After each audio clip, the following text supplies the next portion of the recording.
What if the biggest obstacle to solving a child's disappearance wasn't the person who took her, but the very governments that promised to bring her home?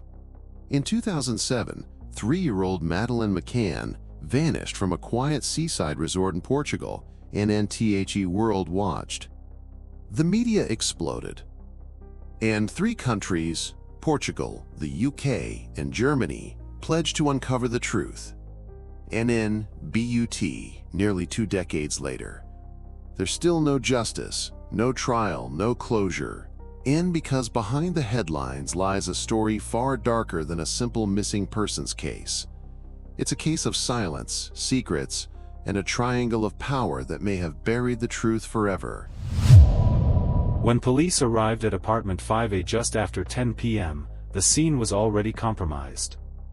Neighbors had wandered in. Friends had touched things. The apartment, once a possible crime scene, had become a chaotic mess. But the real damage wasn't just physical, it was procedural. Within hours, the Portuguese police made a critical error. They assumed Madeleine had simply wandered off. That meant no roadblocks, no airport alerts, and no immediate suspect list. Even worse, crime scene evidence wasn't properly secured. Fingerprints were smudged, DNA samples contaminated, and photographs, some of the only documentation, went missing. An early mistake turned into a pattern: conflicting statements, miscommunication between departments, and critical leads dismissed without explanation. And while the clock ticked, the trail went cold. Justice doesn't wait, but bureaucracy always does.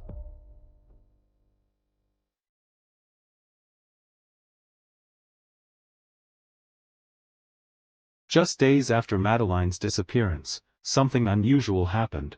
The British government got involved. Fast. Top diplomats were flown into Portugal. Prime ministers were briefed. The McCanns, still technically just grieving parents, received full consular support, press advisors, and even legal counsel. This level of intervention was unheard of. Most missing children don't get a whisper from their local council, let alone attention from the highest levels of international diplomacy. Why the urgency? Why the access? Why the protection? Some believe it was compassion. Others suspect something more calculated. Rumors have swirled for years about government connections, influence, and a frantic effort to control the narrative before the investigation even had legs. As one former Portuguese detective said bluntly, "We weren't just dealing with a missing child. We were dealing with a protected case." And when power gets involved, truth often gets buried. In 2020, the Madeleine McCann case took a sharp turn, and this time, it wasn't Portugal or the UK making headlines. It was Germany. German prosecutors shocked the world when they named a new suspect, Christian Bruckner, a convicted criminal already serving time for unrelated offenses. They didn't just point fingers, they went public. The prosecutors claimed they had concrete evidence Madeleine was no longer alive. But here's the catch: they never showed the evidence. Not to the public. Not to the press. Not even to the McCanns. Bruckner was in Portugal at the time of Madeleine's disappearance. He had a history of violent crimes, and lived just minutes away from the resort. That much was clear. But was that enough? The German prosecutor insisted he was confident. "We are sure he did it," he said. But without proof, many asked, is this justice or distraction? And just as fast as he was named, the media storm moved on, leaving more questions than answers. When the truth gets delayed, doubt spreads like wildfire. To the public, the Madeleine McCann case looked like a global effort, 3 nations working together to find one little girl. Portugal, the UK, and now Germany, all supposedly cooperating. Behind the scenes, it was a mess. Jurisdictions clashed. Evidence wasn't shared. Leads were lost in translation, sometimes literally. Portuguese investigators accused the UK of interfering. German prosecutors didn't trust the British timeline. And no one agreed on what actually happened the night Madeleine vanished. Each country had its own theory. Each agency had its own suspect. And no one trusted the other. This wasn't cooperation. It was containment. As one insider put it, everyone wanted credit, no one wanted blame. And while agencies guarded their reputations, the case itself unraveled. A global search turned into a territorial war, while the real story slipped further into the shadows. By now, the investigation had become a patchwork of contradictions. But just when it seemed things couldn't get messier, critical evidence started vanishing. Phone records, police reports, witness testimonies. Entire files either disappeared or were withheld without explanation. Some documents were never translated. Others were sealed. And a few? Gone completely. One of the most disturbing examples. A report allegedly detailing a man seen carrying a child near the resort, never acted on for years. When investigators revisited it, the original file was missing. How do you lose evidence in one of the most high-profile child abduction cases in the world? Portuguese police blamed British officials. British officials blamed Portugal. And while they pointed fingers, the paper trail grew colder. Whether by incompetence or something more intentional, the outcome was the same.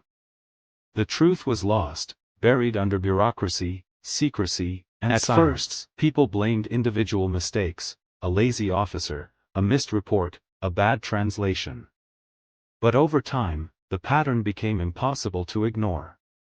This wasn't a series of bad choices. It was a system built to fail. 3 countries. 3 agendas. And not a single unified protocol for how to handle an international child abduction. Police in Portugal were under-resourced. UK officials were under pressure. And Germany made bold claims without sharing the basis for them. Everyone was working, but no one was working together. The result? Miscommunication became standard. Leads fell through cracks no one was watching. And instead of correcting mistakes, agencies buried them to avoid embarrassment.